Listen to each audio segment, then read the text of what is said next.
모든 사람이 구원을 받으며 진리를 아는 데에 이르기를 원하시느니라. 하나님의 간절한 소망을 따라 이 땅에서도 하늘의 행복을 누리는 범사에 감사하는 오늘 되시기를 축복합니다. 삶의 행복을 주는 이야기 7번째 시간입니다. 출애굽기 20장 14절 간음하지 말라. 군더더기 없이 단순하게 제시되는 7번째 계명 속에서 죄인을 사랑하시는 하나님을 만나는 행복한 시간이 되기를 소망합니다. 엄마, 나 엄마한테 고백할 거 있어. 사실 어제 새벽 3시에 들어왔어. 요즘 매일 늦게 들어오는 거 몰랐지. 오자마자 씻지도 않고 잤어. 아침에 맨날 늦잠도 자고. 밥 대신 라면으로 끼니 때웠어. 며칠 동안 청소도 안 하고 있다? 엄마한테 일주일째 연락도 안 한 거 있지. 그러니까 엄마, 잔소리 좀 해줘.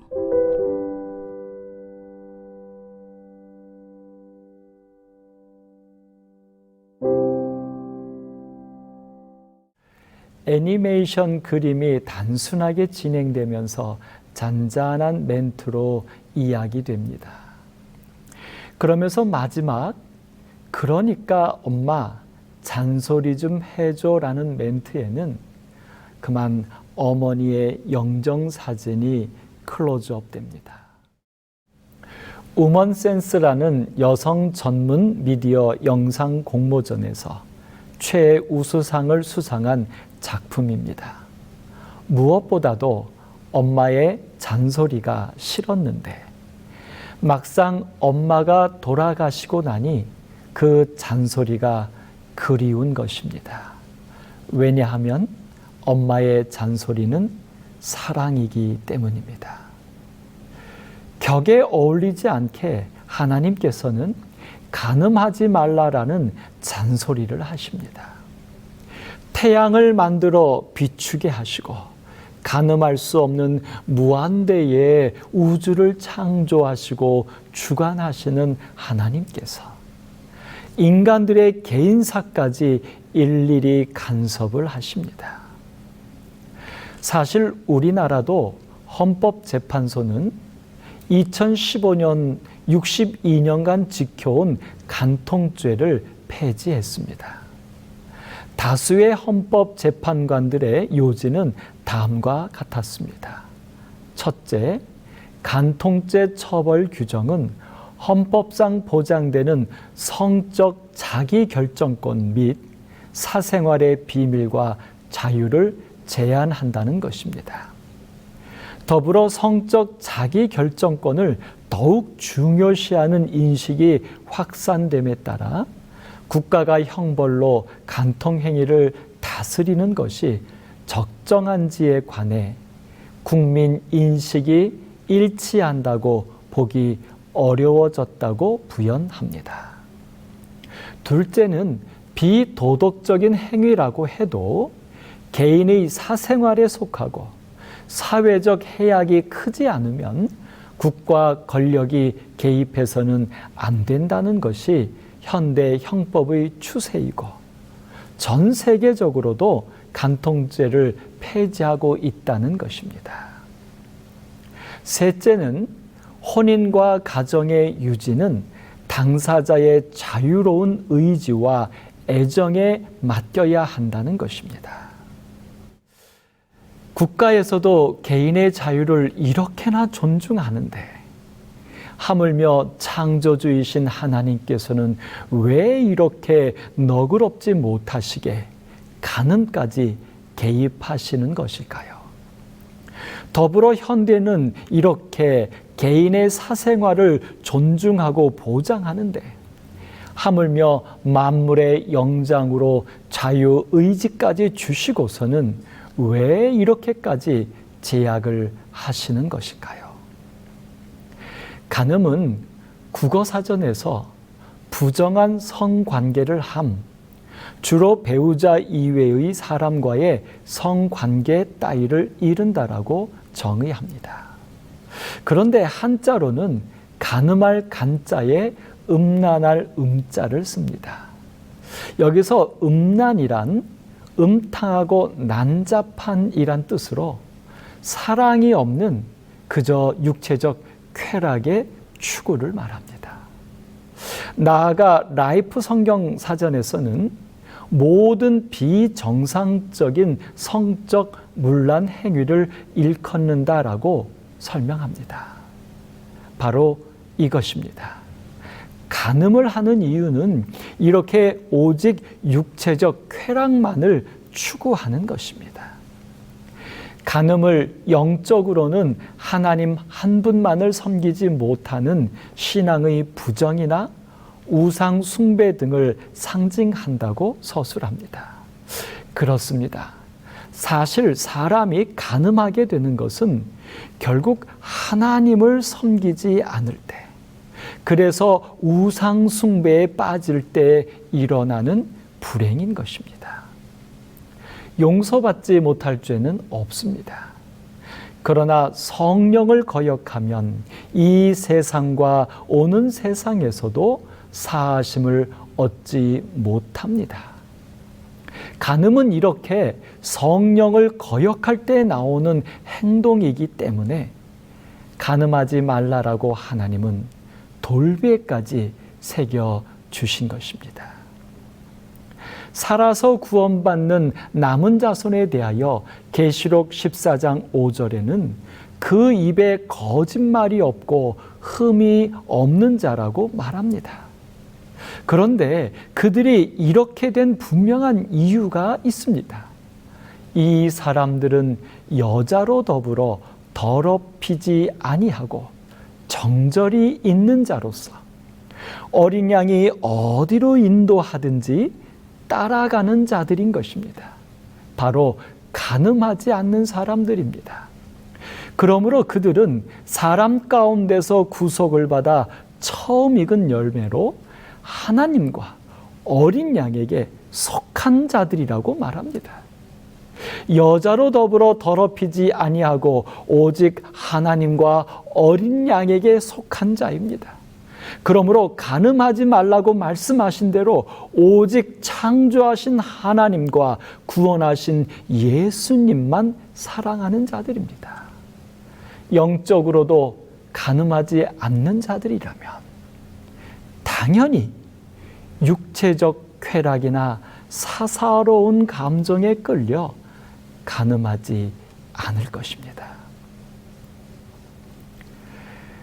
간음과 깊이 관련된 한 여인이 성경에 나옵니다. 서기관들과 바리새인들이 음행 중에 잡힌 여자를 끌고 와서 가운데 세우고 예수께 말하되 선생이여 이 여자가 간음하다가 현장에서 잡혔나이다. 모세는 율법에 이러한 여자를 돌로 치라 명하였거니와 선생은 어떻게 말하겠나이까?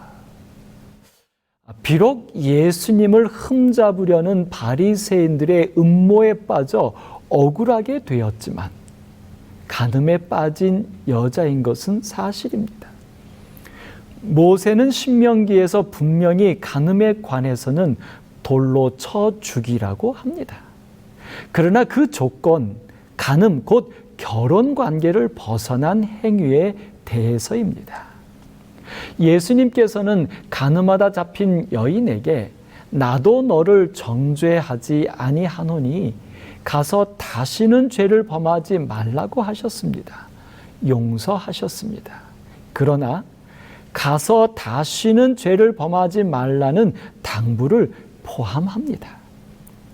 결국 간음하지 말라라고 돌비에 새기시고 돌로 쳐 죽이라고 강력하게 심판하시는 것은 온전한 사랑 때문임을 알 수 있습니다. 그러하기에 가서 다시는 죄를 범하지 말라라고 당부하시는 것입니다. 다시 말해 온전한 사랑을 하며 살라는 권면입니다. 그 이후 이 여인이 어찌 되었을까요? 누가복음 7장에 한 바리새인이 예수께 자기와 함께 잡수시기를 청하니 이에 바리새인의 집에 들어가 앉으셨을 때입니다.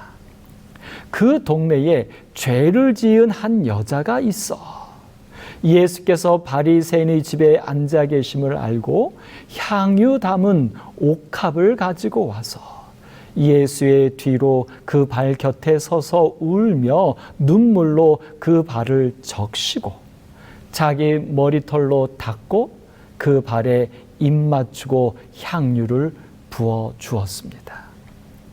이때 예수를 청한 바리새인이 그것을 보고 마음에 이르되 이 사람이 만일 선지자라면 자기를 만지는 이 여자가 누구며 어떠한 자 곧 죄인인 줄을 알았으리라고 생각합니다. 그러나 예수님은 여인을 향해 내 죄 사함을 받았느니라 하시고 내 믿음이 너를 구원하였으니 평안히 가라고 축복까지 하십니다. 죄를 지은 한 여자가 울며 눈물로 예수님께 향유를 부었고 예수님은 내 죄 사함을 받았으며 내 믿음이 너를 구원하였다고 분명히 선언하셨습니다. 그렇습니다. 간음하지 말라는 계명은 심판을 위한 것이 아니라 죄인들의 구원을 위한 복음인 것입니다. 재림교회 성경 주석에서는 이 누가복음 7장의 사건을 주석하면서 베다니의 마리아, 막달라 마리아라고도 알려져 있다라고 분명히 설명합니다. 시대의 소망 62장 시몬의 집에서 열린 잔치에서라는 챕터에서는 마태복음 26장 6절로 13절 그리고 마가복음 13장 3절로 11절 그리고 누가복음 7장 36절로 50절 요한복음 11장 55절로 57절 12장 1절로 11절의 의거함이라고 분명히 밝히고 있습니다. 그렇습니다. 간음하다 현장에서 잡혔던 여인은 베다니 나사로의 누이 마리아였으며 그는 또한 막달라 마리아였던 것입니다. 간음하다 잡혔던 여인은 예수님의 용서를 받고 가서 다시는 죄를 범하지 말라는 당부에 따라 예수님의 제자가 되었던 것입니다. 그리고 그 용서의 은혜를 갚고자 예수님께 향유를 부어 드렸던 것입니다. 어떤 연유에서든지 간음에 빠졌던 여인은 이제 예수님을 사랑하게 된 것입니다. 이제 예수님께 죄 사함을 받았으며 구원 받았노라 선언까지 들었던 것입니다. 간음하지 말라는 온전히 사랑하라는 삶의 행복을 주는 복음입니다. 여기에서 우리는 또 하나의 대단한 반전을 보게 됩니다. 바로 구원받은 막달라 마리아의 삶입니다. 그 중에는 막달라 마리아와 또 야고보와 요셉의 어머니 마리아와 또 세베대의 아들들의 어머니도 있더라라고 마태복음 27장 56절에는 말합니다. 오늘 이 성경절의 배경은 바로 예수님께서 십자가에서 운명하실 때입니다. 그랬습니다. 막달라 마리아는 그곳에도 있었습니다.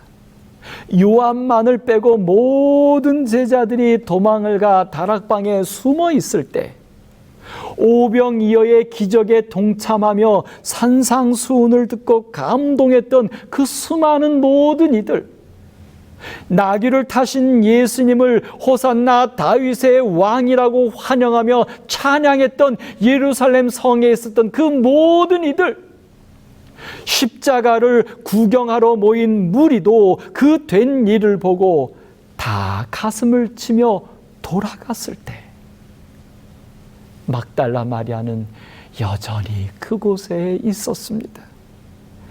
육체적 간음은 하지 않았을지 모르지만 모두 예수님 곁을 떠났을 때입니다.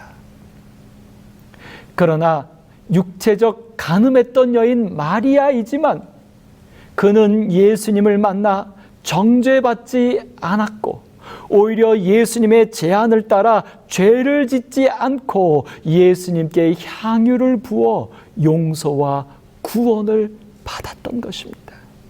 그리고 당당히 예수님의 십자가 밑에까지도 함께 했던 것입니다. 간음한 자로서 끌려온 것이 아닙니다. 용서를 받아 구원받아야 할 죄인이 아닙니다. 예수님의 고난과 죽으심의 순간에도 흔들림 없는 사랑으로 함께 동행한 하나님의 자녀입니다. 그러므로 간음하지 말라는 하나님의 자녀로 살라는 말입니다. 이렇게 간음하지 않고 진정으로 예수님을 사랑한 마리아에게는 아직 놀랄 일이 남았습니다. 요한복음 20장 1절에 안식 후 첫날 이른 아침 아직 어두울 때에 막달라 마리아가 무덤에 와서 돌이 무덤에서 옮겨간 것을 보았다고 말합니다. 그랬습니다. 막달라 마리아는 십자가 밑에서만이 아니라 예수님의 장례를 치르는 무덤에서만이 아니라 막달라 마리아는 예수님을 무덤에 장사 지내고 나서 슬픔과 괴로움의 시간을 보냈습니다. 핍박을 받으시고 십자가에 달려 돌아가신 예수님을 따르며 고통에 몸부림쳤었습니다. 운명하신 예수님을 무덤에 장사 지내고 안식일 내내 슬픔에 견딜 수 없었습니다. 안식일이 지나고 밤새도록 뜬 눈으로 보내다가 일요일 새벽 미명에 옥합 한 병을 들고 무덤을 찾아갔습니다.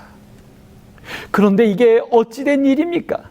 무덤을 막아놓았던 큰 돌이 굴려져 있고 예수님의 시신마저도 누군가 가져간 것 같습니다. 예수님의 죽음과 장례도 견딜 수 없는 슬픔이었는데 예수님의 시신마저도 사라졌으니 막달라 마리아는 견딜 수가 없었습니다. 이에 마리아는 시몬 베드로와 예수의 사랑하시던 그 다른 제자에게 달려가서 이 사실을 알렸습니다.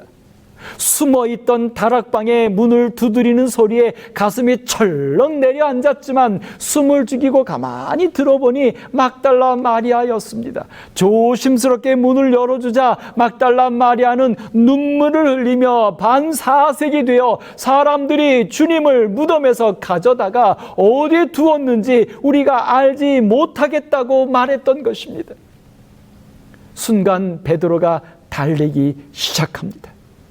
깜짝 놀란 요한도 뒤따라 뛰어갑니다. 막달라 마리아도 눈물을 훔치며 다시 무덤으로 뛰어갑니다.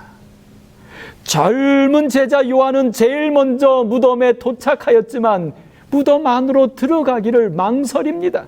뒤늦게 도착한 베드로는 머뭇거리지 않고 무덤으로 들어가 버렸고 뒤늦게 요한도 따라 들어갔습니다.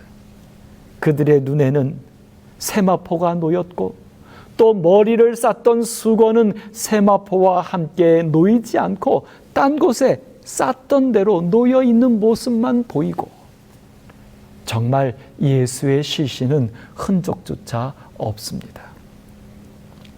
베드로와 요한은 황당했지만 어찌할 도리가 있었을까요? 아니, 오히려 그 순간 두려움이 몰려왔습니다. 예수님을 십자가에 못 박아 죽게 한 그들이 예수의 시신마저도 가져간 것이 아닐까.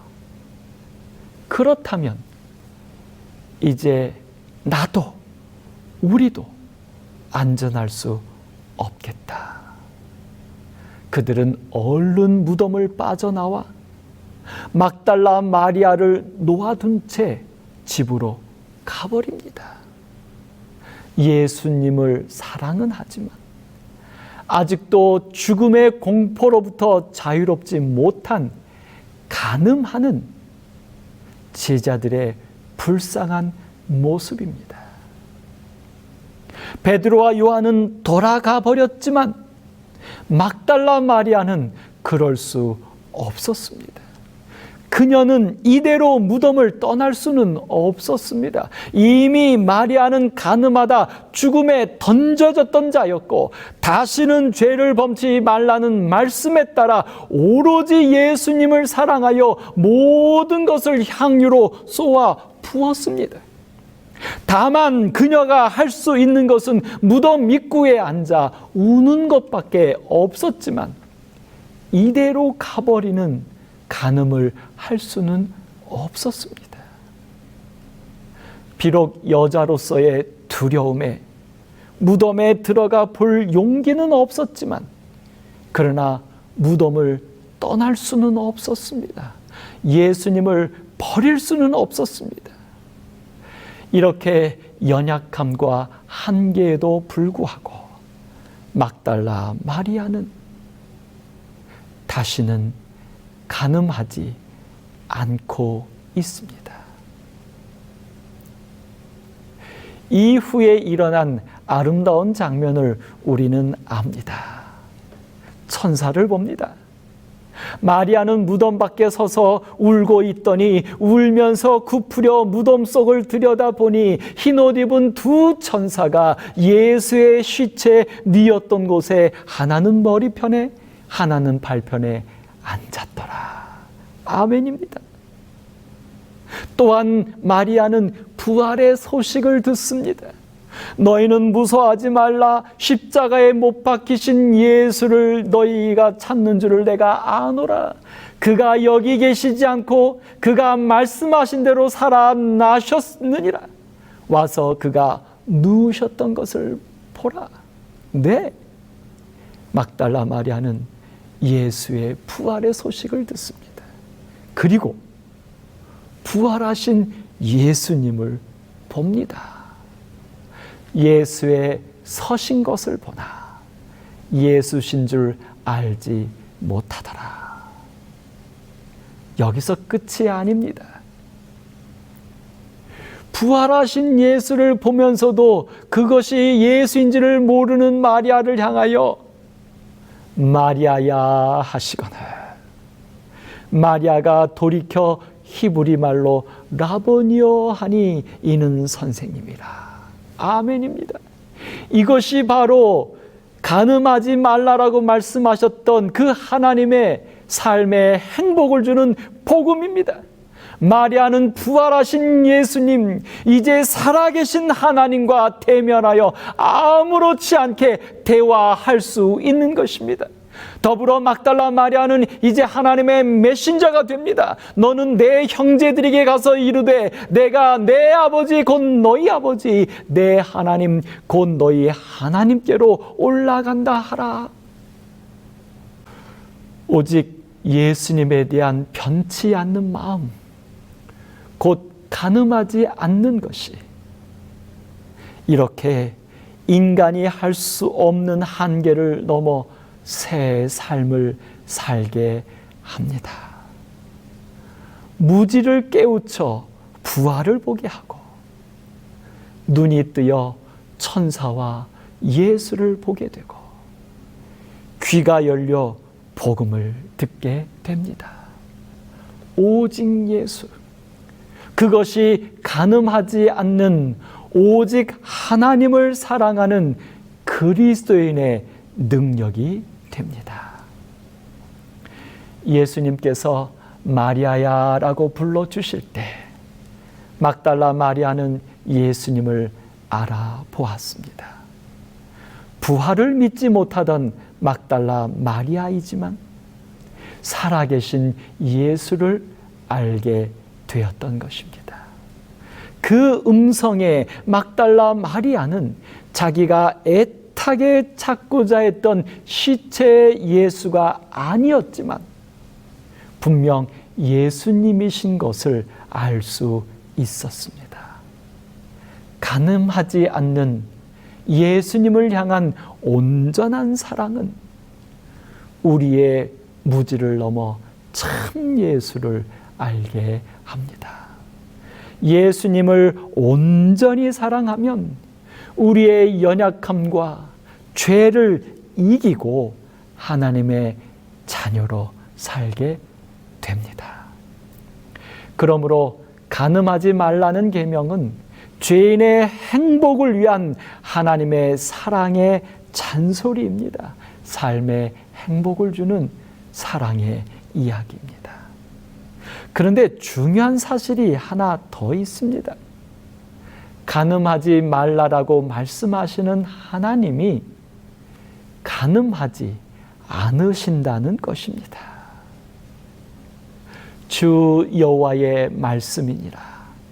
나의 삶을 두고 맹세하노니 나는 악인이 죽는 것을 기뻐하지 아니하고 악인이 그의 길에서 돌이켜 떠나 사는 것을 기뻐하노라. 이스라엘 족속아 돌이키고 돌이키라. 너희 악한 길에서 떠나라. 어찌 죽고자 하느냐 하셨다 하라.